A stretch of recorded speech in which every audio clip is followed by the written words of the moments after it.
My name is Luke. Welcome to MMA Fancast, and have a special welcome to Eli Kerr. Eli, welcome to the show. What's going on, man? It's nice to have you on the show. You are getting ready for what will be your amateur boxing debut. We're an MMA show, but I like to interview people about BJJ, kickboxing, Muay Thai, MMA. So this is boxing. It's very exciting. So it's going to be December 3rd. And Yep. give us the bad news first, and then we'll go from there. So you just found out news today, which is disappointing, but we're still looking forward to December 3rd. Yeah, my opponent backed out. So they're trying to find me a replacement. But we'll see how that goes. This is probably like the third or fourth time this has happened so far this year. But just got to stay ready. So you're staying ready and you're looking forward to making your official amateur debut. Obviously, I'm using the word official because you participated in some Toughman down in West Virginia, and they kind of don't count as anything. I guess technically they're smokers or unregistered bouts or whatever. So how many Toughman tournaments have you done, and how of an experience was that for you? Well, I've been fighting Toughman since 2017. I won my first one in 2017, and then I won my second one this past year. So, and what's the most number of fights you fought in one day? One of the things that's maybe not great, but is exciting as a fan, because I've been to Toughman, is that you're watching fighters fight. It's winners stay on type environment. So congratulations on the two championships, both your first and your fourth year, which is kind of nice to see some consistency there. But what was the most number of fights you had in a day? 5. Yeah, and was that 5 wins? Were those 5 wins or 4 wins and a loss? No, that was the year I won. That was my first year in 2017. Gotcha. So given the fact that you started out with such success, what did that kind of mean to you to jump in to your first tournament and win it back in 2017? Oh, it was unreal. Like, I think I've been training for either like 6 or 8 weeks, and I was only doing 2 days a week. It was pretty wild. Like, I fought in the semifinals. I fought a guy that was a Toughman veteran that had been in the finals a couple of years. And it was his year to win, but I just kind of came out of the woodwork, so. And it's got to be a pretty fun experience, not fun for the guy that you took his thunder, but fun in the sense of starting so close to the fight and then fighting. Now, since then, when you've continued to train, and obviously you've done several years now, what have you seen progress in your skills? Oh, just regular boxing.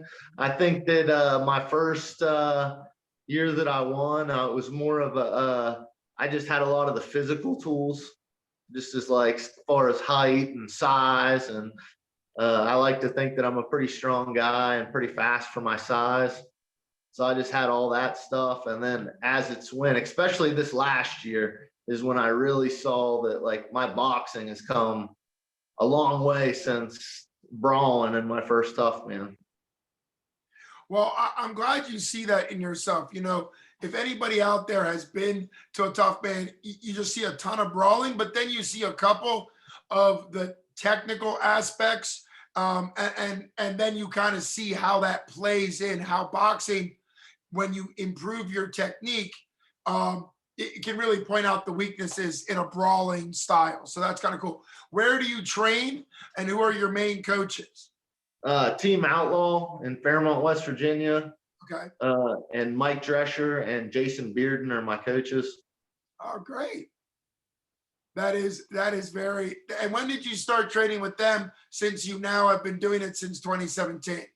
2017. 2017. Okay. Yeah. What's it like having the same gym? I think that's great. The same gym, the same coaches for that length of time. Oh, I love it. I mean, it seems like that, especially here as of lately, it's like I'm picking things up a little bit faster than I ever have before. and it seems like that my boxing IQ has definitely went above and beyond, and I really feel like that I'm learning the sport more now than I ever have before. Well, speaking of learning the sport, we obviously hope you get another matchup for December 3rd because that's not far away at the King of the Mountain State event. So obviously a West Virginia event. But what do you kind of, you said about learning, but what do you kind of want to see out of yourself by going from Toughman, which if people don't know, it's random matchups. There's no way to kind of match up against an opponent. You just fight like you were talking about. So what's the advantage to you about going outside of Toughman and going to more of a one-on-one match? Well, we say that tough man isn't really boxing. It's more like somebody just broke into your house and you just woke up. Um, and I'm really excited about this boxing event because in a minute you don't have a lot of time to set your opponent up for any big shots, or you don't really have any time to figure the guy out and pick up on where his openings are. But in 2 minutes, I think that that's just enough time for me to really start figuring some guys out and start really poking at those weaknesses. Sure. And when people hear a 1 minute or 2 minute round in their mind, they can think, oh, that's really short. I can do 10 minutes, but they forget how much time that actually is when you're in Yeah. MMA, or in this case, boxing. And obviously it gives you twice as much time to work. What have you been doing? I know you said that you've had several fights fall through, so I know you're staying ready, but how much focus have you given on the conditioning? Because one thing that doesn't show in Toughman is people aren't really conditioned, and now you're in a spot where you're trying to condition more. Oh, we've been, my roommate is Tom Kaiser, and he's really been, Tom, he's really, you live with Tom? Yeah. I had Tom on the show, and then I did the play-by-play for his 247 fighting championship win, and I'm the guy that interviewed him in the cage right once he got the belt. Yeah, I was there for that. Yeah. Oh, nice. Yeah. That's okay. So you guys, what were you saying about you and Tom? I got excited. Go ahead. He's really pointed out that some of what I needed to be doing as far as my conditioning. I mean, because obviously he's in freak shape. So yes. Right. So he's really helped point me in the right directions of what I needed to be doing instead of just lifting weights and whatnot. So I've been putting in a lot of road work. Sure. Well, that is great that you have a fighter. I think Tom is still undefeated, 5 or 6 MMA fights, and obviously the belt holder for the 170-pound amateur 247 fighting championship, which is an MMA promotion out in Pittsburgh, and you were there in person. Since I love MMA, and this is called MMA Fancast, it's kind of bringing it together. What was it like for you to watch? Obviously, Tom was dominating striking, but also dominating wrestling. What is it like to be around and watch MMA when obviously you're specializing in boxing, which is such a important sport by itself, but then it becomes just one of many in MMA?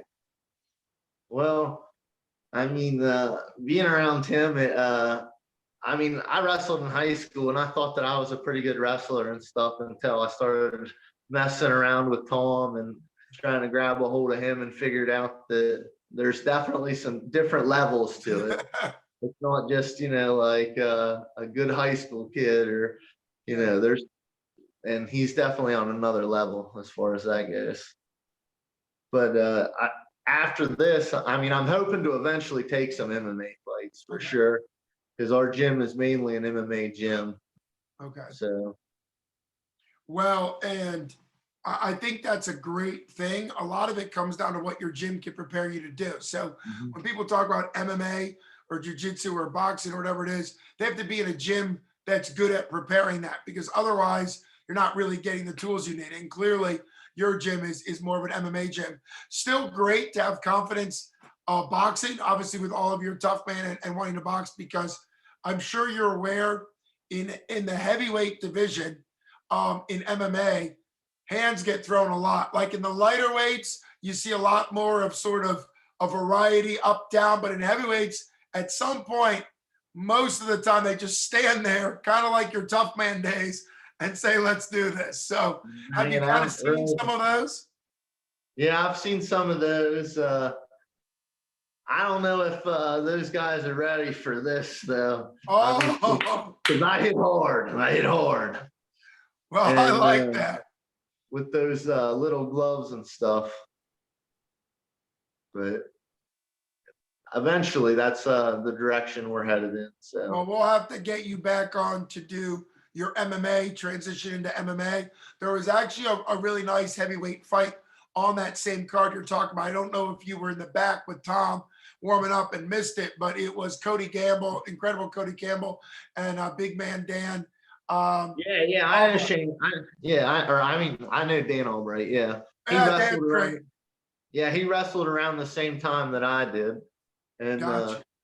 because I mean, I'm from Somerset County, with the where the Cahills are at, and Hales and Dan Bam. Albright and Yep. David Krause and the shop guys. Well, that makes Yep. sense because I saw your information on this fight coming up from the shop sharing it, from Taylor sharing it. So that's how I kind of knew that you were getting into this, which is obviously exciting. Did you watch that Dan Albright fight versus Cody Gamble? Because it was a heavyweight fight that had a lot of levels, boxing, grappling, some submission stuff, kind of shows you what's out there. Yeah. There was a. It looked like it was pretty wrestling heavy though to me. Like, Yeah, it was. It was. Yeah. yeah. It didn't really seem like they wanted to go to the center and bang it out. Well, one of the things that came out of it, while I was announcing it, is I think Dan would have been okay with that, but Cody's strategy, which is actually an interesting and fairly effective, it ended up, he lost the fight because of other things, but his strategy was to push Dan up against the cage, get kind of a plum tie or some type of crossface, something, and then just land uppercuts. And of course, being pressed up against the cage is like being pressed up against the mat. It really doesn't make a difference. You're kind of pinned, and that actually won Cody the first round. And then Dan turned it into a grappling match to kind of get out of that. Ended up out grappling him, and it was a grappling heavy fight. But I do think it kind of shows that at any weight class, there's going to be techniques that work better. At the 135-pound UFC pro weight class, where Dominic Cruz, you wouldn't do something like that. Like Dominic Cruz at 135 pounds isn't going to push somebody against cage. So it was all footwork and dancing and movement and striking, which every weight class, I think, ends up sort of having a different dynamic because of what the athletes can do. Heavyweight's going to look different than the 135 pounders, but that was a unique, interesting strategy out of Cody. Obviously, it's just kind of an interesting way to sort of negate somebody who wants to strike. So you'd have to be aware of that when you get in there in MMA, that somebody could just kind of bull rush you up against the cage. Of course, that gives you a second for the uppercut. But so what do you like the most about going to the gym and training? You're talking whether it's MMA, boxing, whatever it is. Let's just talk about why you like the sport of combat sports. I mean, just I guess coming from a wrestling background and stuff, I really like just the grind. I mean, I just like being part of that. And then when I started boxing, it was all new to me, and that was super exciting. And I mean, one of the main things I like going to the gym, I love doing the same stuff over and over and over again, just perfecting, the same 5 things. Yeah. Figuring that stuff out and just getting it down, as perfect as I can. Well, that's the classic. That's the classic Bruce Lee quote, right? Don't fear a man who's practiced 1,000 kicks one time, but fear a man who's practiced one kick 1,000 times. And I think when you talk about being from Somerset County, that's what the grind means.